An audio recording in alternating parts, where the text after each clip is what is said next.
We're just 5 days away now from Alireza Firouzja's return to classical chess. So he's going to be playing in the Grand Chess Tour in Bucharest, Romania, playing against tons of superstars, and one of the guys he'll be playing is Fabiano Caruana. So I'm taking a look back at one of their past encounters. This is from Tata Steel 21. Fabi had black here, Alireza white, and this game is brilliant. Let's see what happened here. So Alireza kicked off with pawn to e4. We had e5 from Fabi, and we went in for this Italian game. Alireza brought the bishop to c4, and Fabi goes with bishop c5, the most standard way to respond at the top level. You bring the bishop outside the pawn chain, and Firouzja's playing very normally here with pawn c3. We have knight f6, then pawn d3. These pawns are kind of like a coiled spring. White develops some pieces first, then pushes d4 or b4 later on. So d6 from Fabi, castles from Alireza, pawn h6, so Fabi doesn't want any of the bishop g5 lines.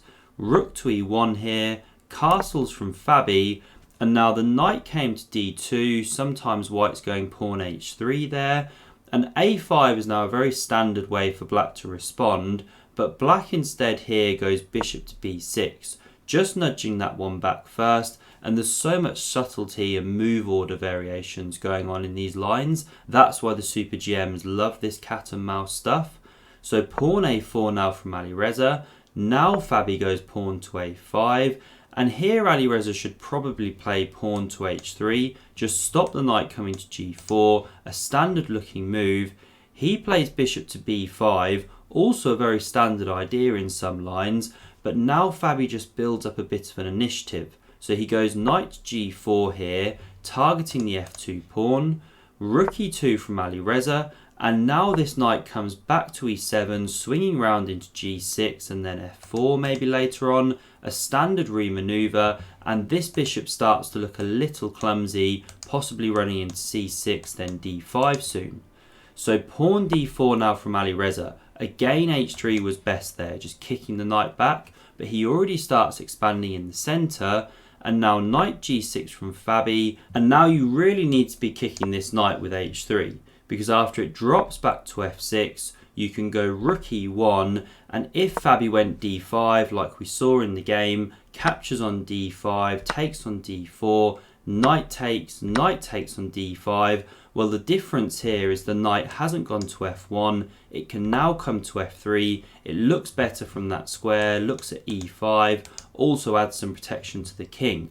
Now if we rewind to the game, after knight to g6, Alireza went knight to f1, just not quite so precise, because after pawn to d5 here, now we have a very similar line, takes on d5, takes on d4, pawn h3 kicked this knight back to f6, and both knights centralise, but this time after rook e1, Fabi gets this knight f4 move in, the knight's already committed to f1, it's not on f3, this is a strong initiative now for black. So lots of pressure around the king, and Alireza really had to go knight g3 here, just adding some protection immediately around the king, covers this diagonal in some variations, but he went bishop to e3 instead.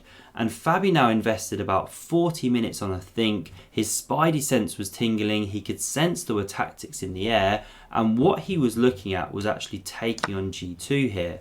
Now this is a decent move, but it's not quite crushing at this moment, because after king captures, knight h4 check would be the main line.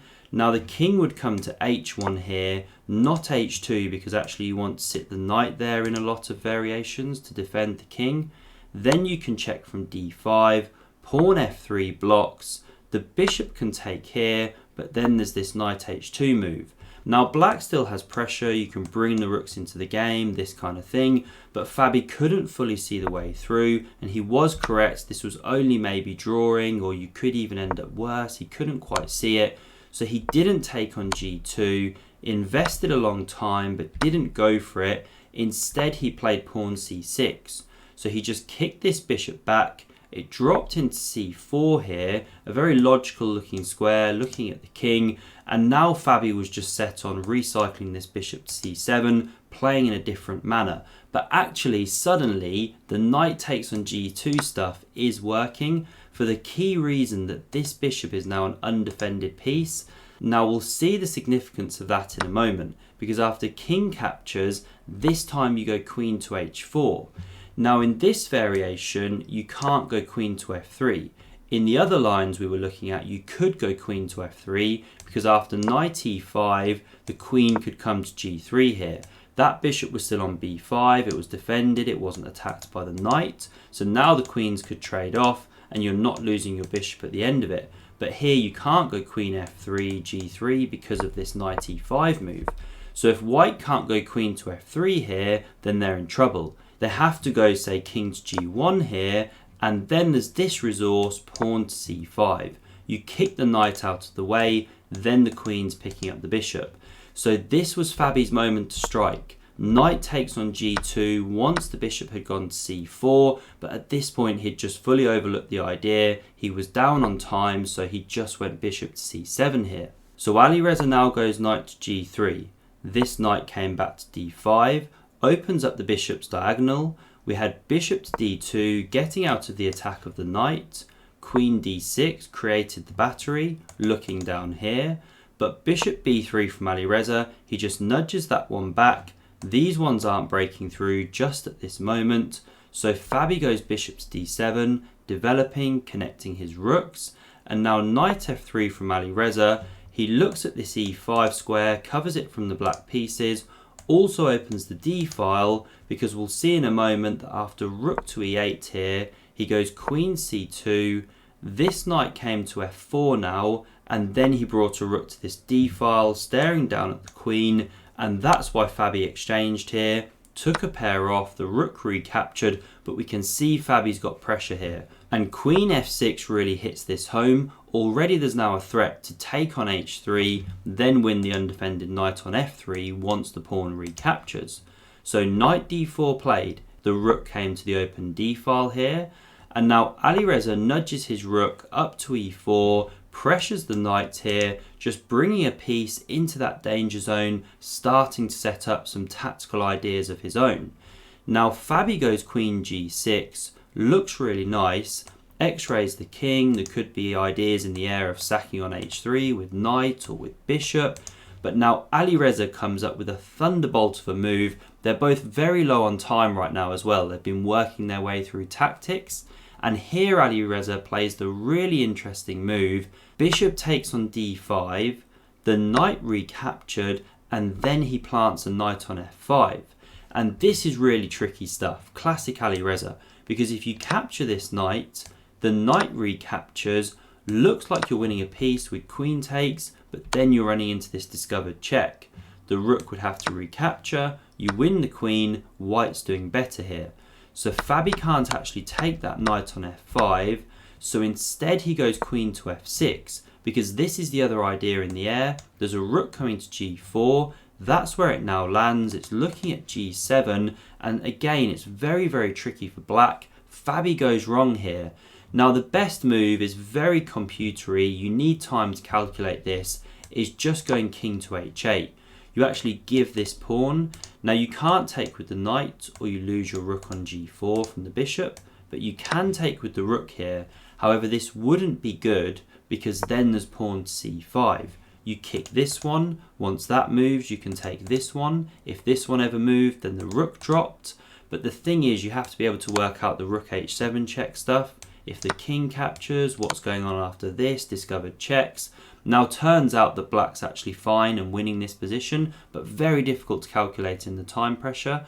So Fabi didn't go for it. Instead of allowing Firouzja to take on g7, playing that king h8 move, he played the more human pawn to g6, but this does allow Firouzja to now win a pawn on h6.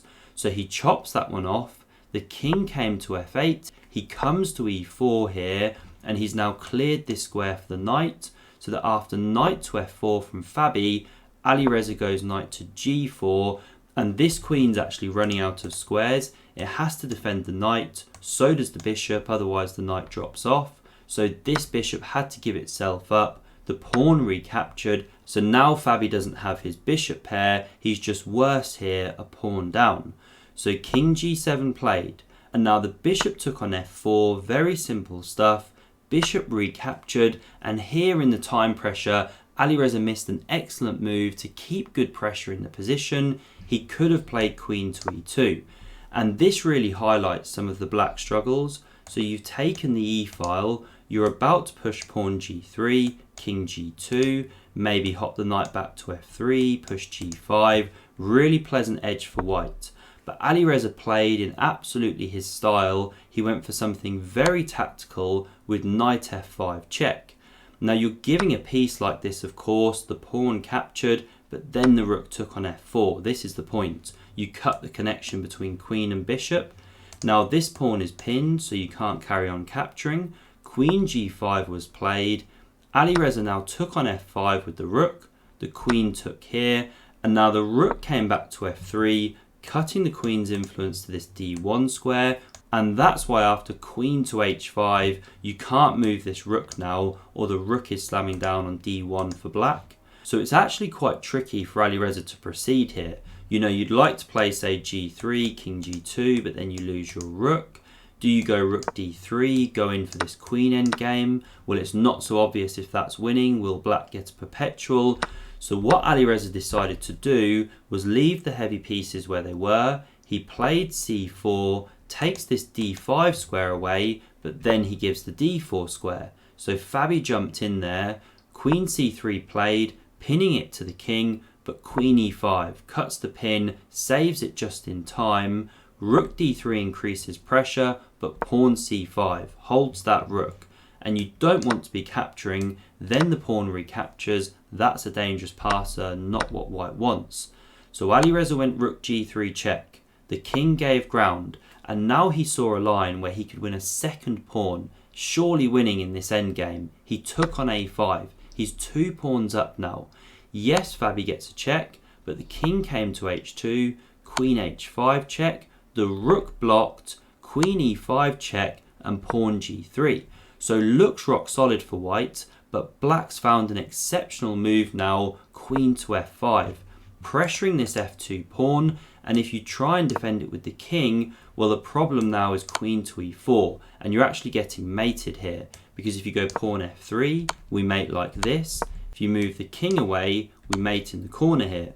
So you can't actually defend that pawn with the king, so Alireza has to start checking with his queen.